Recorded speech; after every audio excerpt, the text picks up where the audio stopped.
Salve galera ligada nesse Acorda Vascaíno. Na quinta-feira, estava com saudade de conversar com você por aqui, torcedor.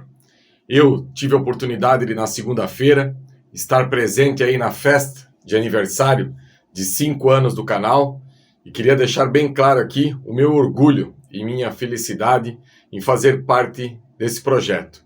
E desde então, eu não tive a oportunidade de estar com você aqui no AV+. Apenas ontem à noite estive com o Flávio Dias no News. Então, repassar aqui e agradecer a cada um que vem ajudando o canal Atenção Vascaínos nesses 5 anos e também quem está me assistindo aqui e esteve presente lá no Golfe na última segunda-feira, pode ter certeza que foi um prazer enorme poder resenhar um pouquinho com cada um de vocês. Torcedor, tá chegando a hora. Faltam aí 3 dias para a estreia do Vasco no Campeonato Brasileiro de 2024. E quem viu a capa hoje do Acorda Vascaíno e o título, mais ou menos já sabe do que eu penso. E é uma pena, torcedor, que a gente chega nesse momento decisivo que é da temporada, porque sempre uma estreia de Campeonato Brasileiro é muito decisivo, porque agora não, né? Há 2 décadas, com a história de pontos corridos, cada rodada é uma decisão. Não dá mais tempo de você se recuperar da metade do campeonato em seguida.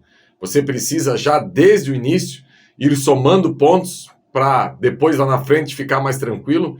E assim, a gente não pode ficar falando toda hora apenas em rebaixamento. Temos que mudar aí essa história do Vasco no Campeonato Brasileiro e tentar minimamente ser aquilo que prometeram para a gente, que é o protagonismo.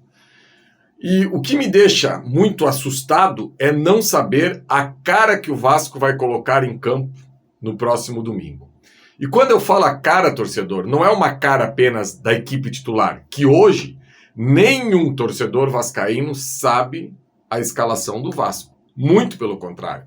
Nós não sabemos nem o modelo de jogo, o esquema de jogo que o técnico Ramon Dias pretende escalar. Se serão 3 zagueiros, se é um 4-4-2, se é um 4-2-4, como chegou a desenhar aí em alguns momentos nos jogos treino. E olha, torcedor, que se a gente fizer uma retrospectiva, estava tão fácil chegar e ter uma equipe competitiva, porque a gente terminou o ano com uma cara de time, com um modelo de jogo definido. E a gente precisava de pouquíssimas peças. Claro que o acaso veio e levou 2 jogadores por contusão. Paulinho e Jair fazem falta a qualquer clube do Brasil, principalmente o Paulinho, porque com essas características a gente não tem absolutamente ninguém. Agora, tentar entender o que o Ramon pretende para domingo contra o Grêmio é um desafio para quem analisa futebol. Porque se a gente olhar do lado de lá, a gente sabe que o Grêmio vem pressionado, vem de 2 derrotas na Copa Libertadores da América, né? Uma que era a véspera do jogo contra o Juventude, então o Renato resolveu poupar alguns dos seus jogadores, e na última terça-feira, o Renato novamente, por uma questão de desgaste, segurou alguns jogadores, e agora o Grêmio se encontra numa situação delicada, e com certeza vai querer melhorar aí justamente contra o Vasco.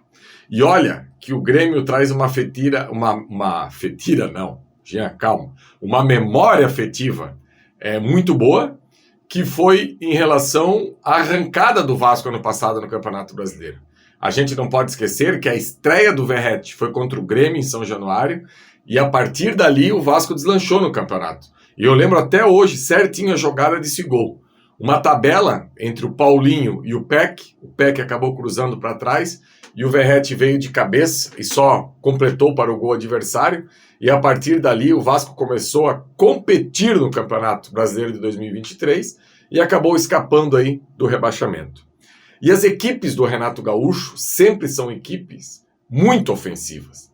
A gente não pode esquecer que, por exemplo, no Campeonato Brasileiro do ano passado, ela foi um dos ataques mais positivos da competição e também foi uma das defesas mais vazadas, ou seja, foi G4 em gols pró e foi G4 em gols sofridos.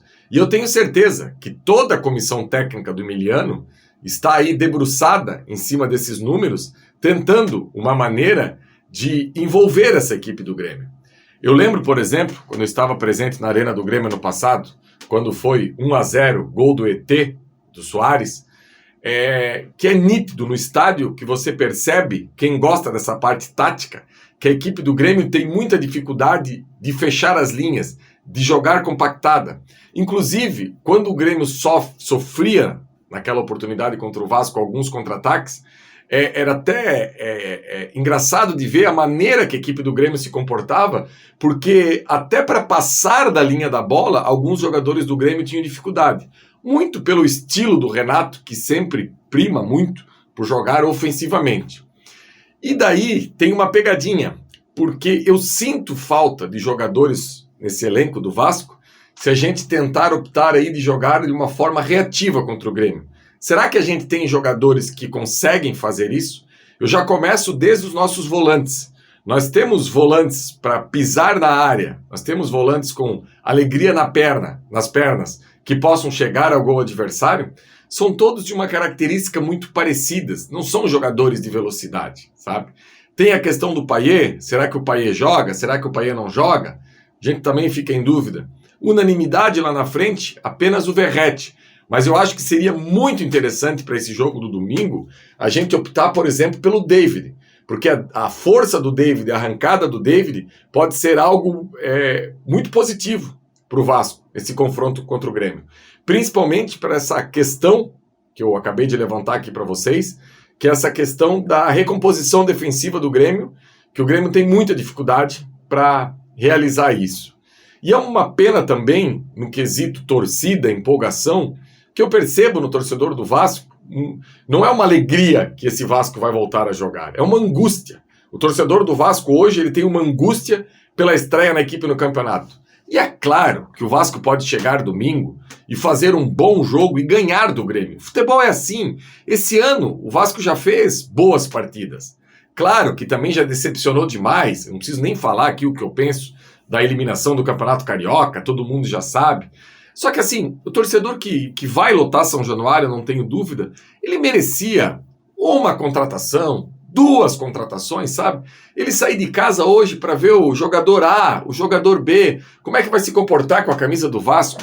O triste torcedor, é ser eliminado pelo Nova Iguaçu, uma equipe da Série D do Campeonato Brasileiro, e quase um mês depois, ou um mês depois, 28 dias, 4 semanas, você estrear no Campeonato Brasileiro, basicamente com a mesma equipe que não teve êxito contra o Nova Iguaçu. Porque os jogadores são os mesmos. E digo mais, talvez enfraquecida pela ausência do Payet, que a gente não tem a dimensão ainda se o Payet vai poder jogar ou não. Aí eu quero que você diga aí do outro lado no comentário, eu sou um pessimista? Eu sou um cara que eu não vejo nada bom? Ou isso é um fato? Que o Vasco vai estrear no Campeonato Brasileiro com uma equipe mais fragilizada do que aquela que não conseguiu vencer o Nova Iguaçu? Eu, torcedor, o Jean jornalista, o Jean analista e, antes de tudo, o Jean torcedor, eu não posso normalizar isso. Eu não posso achar que isso está certo. Hoje, esses dias eu fiz um acorde aqui, coloquei na capa aí, apertem os cintos, o piloto sumiu, e o piloto continua sumido. Não tem piloto. Nós não temos comissário de bordo, a gente não tem piloto, a gente não tem aeromoça, a gente não tem nada. Não tem nada, porque é chato ficar repetindo isso aqui, né? Não temos executivo, não temos ninguém responsável pelo marketing, não temos patrocínio master. Pô, um jogo desse de domingo, 4 horas da tarde, sabe? O jogo da plim plim, e o Vasco sem ninguém na camisa. Pô, isso é pesado, cara. Isso é de uma incompetência que eu vou falar um negócio pra vocês, sabe? Eu duvido, eu até posso fazer essa pesquisa e trazer pra vocês aqui num próximo acorde aqui que eu tiver presente. Será que tem mais alguma equipe que vai estrear no Campeonato Brasileiro da Série A com a visibilidade que vai estrear o Vasco, um jogo pro Brasil todo, sem patrocínio na camisa master? Isso é de uma tristeza sem fim. Mas eu vou parar por aqui, porque senão o Faísca é o chato, o Faísca é o do contra, o Faísca é o pessimista. O Faísca traz fatos. Quem quiser concordar, ok. Quem não quiser, também tá ok. Apenas eu não normalizo a situação que tá o Vasco. Eu não posso ver o meu clube parado da maneira que ele se encontra. Galera, like, like, like. Todo mundo que está me assistindo aqui tem um grupo de vascaínos. Pega esse vídeo, joga para esse grupo de vascaínos, deixa o comentário aqui embaixo. E a gente se encontra agora novamente. Amanhã eu vou estar aqui novamente no Ave Mais, meio-dia com o Sérgio Kind na resenha do meio-dia. Espero vocês. Tamo junto, galera.